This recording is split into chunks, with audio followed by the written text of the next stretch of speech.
Okay, let's just dive right into this explainer.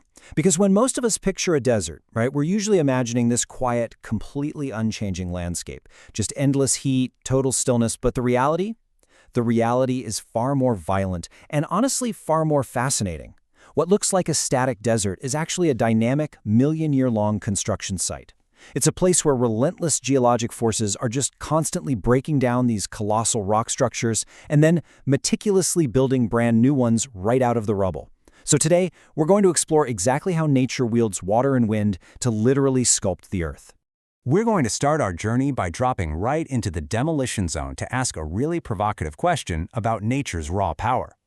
How do you completely erase a mountain? I mean, it sounds impossible, doesn't it? Mountains are kind of the ultimate symbols of permanence for us. Yet, out in the desert, they are slowly, methodically being dismantled, grain by grain, rock by rock, over millions of years. So let's look at how this massive demolition project actually works. Which brings us to Section 1, the mountain's grand retreat. To understand how a mountain just gets erased, we have to look right at its base. Down there, you'll find what are called pediments. Basically, these are gently inclined rocky floors that act as the active front line of a mountain's slow destruction. And this setup brilliantly illustrates a process known in geology as the parallel retreat of slopes through back-wasting. Okay, here's how it works. First, a pediment forms with a steep wash slope and a cliff or free face right above it.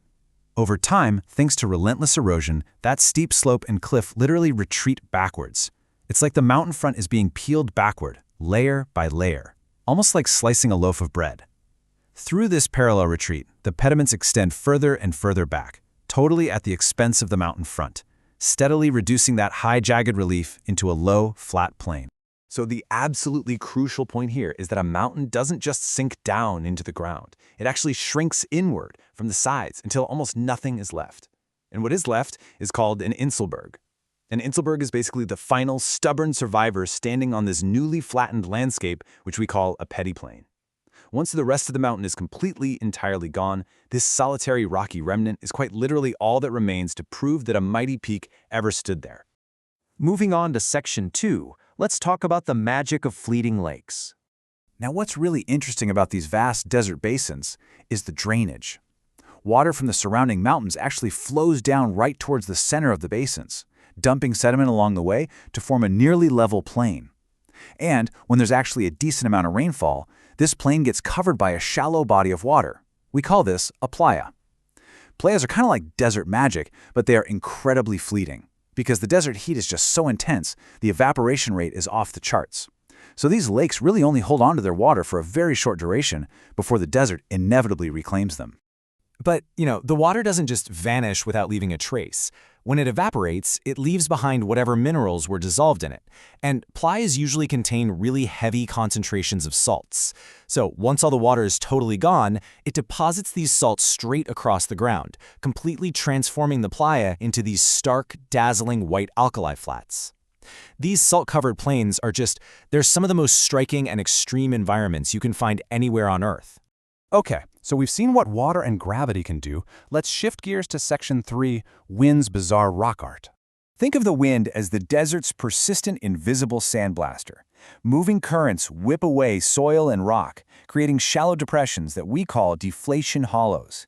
Meanwhile, the abrasive impact of all that wind-borne sand creates pits that can literally grow into full-blown caves.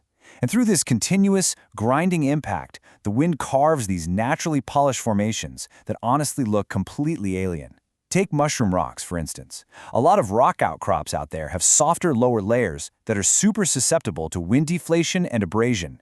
So they wear out much faster, leaving behind the harder, resistant rock at the top, which gets beautifully polished into the shape of a mushroom. You end up with this slender stalk supporting a really broad, rounded, pear-shaped cap. They look incredible, for sure. But yeah, definitely not a fungus you want to try foraging. We also see what are known as table rocks. Now, these are formed by the exact same principle of differential erosion. The wind rapidly wears away the softer, more susceptible layers down near the ground, where that sandblasting effect is at its absolute strongest. And that leaves behind a dramatic, broad, flat-topped remnant of resistant rock. It literally looks like a giant dining table just dropped right in the middle of the desert plain. And finally, we have pedestal rocks. This happens when the top isn't quite as broad as a table or quite as rounded as a mushroom. Instead, these remnants stand out like lone, beautifully sculpted gallery pieces. They just stand proudly in the middle of absolutely nowhere, acting as these natural monuments to the relentless carving power of the wind over millennia. Now let's see how all this destruction actually builds into our next major concept.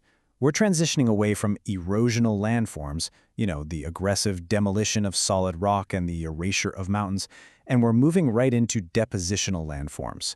This is the meticulous construction, sorting, and stacking phase of the desert. Because the wind, it doesn't just destroy things, it takes all that broken down pulverized material and actually builds with it. Which brings us to Section 4, masterpieces carved in sand. Since the wind is such an exceptionally good sorting agent, it gathers and stacks all that sand to create the desert's grandest architecture, dunes. There are 5 major types of dunes here, and the logic behind how they form is just fascinating.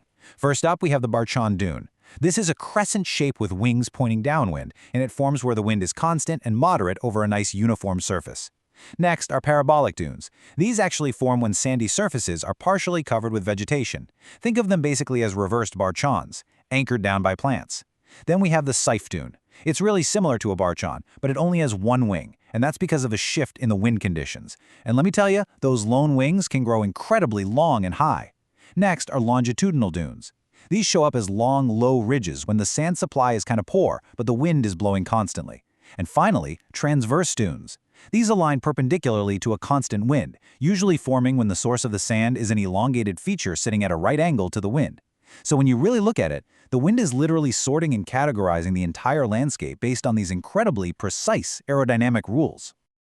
So, looking at these ever-shifting sands, the migrating dunes, the vanishing lakes, and those slowly, stubbornly shrinking mountains, we really have to recognize that the desert is entirely alive in geologic time. It makes you wonder, doesn't it? With the wind continuously sandblasting rocks into mushrooms, and mountains retreating backwards until they're just flat plains, what is this exact desert going to look like in another million years?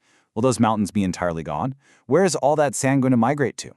It's just a staggering reminder that even the most desolate, seemingly permanent places on Earth are in a constant, beautiful state of becoming.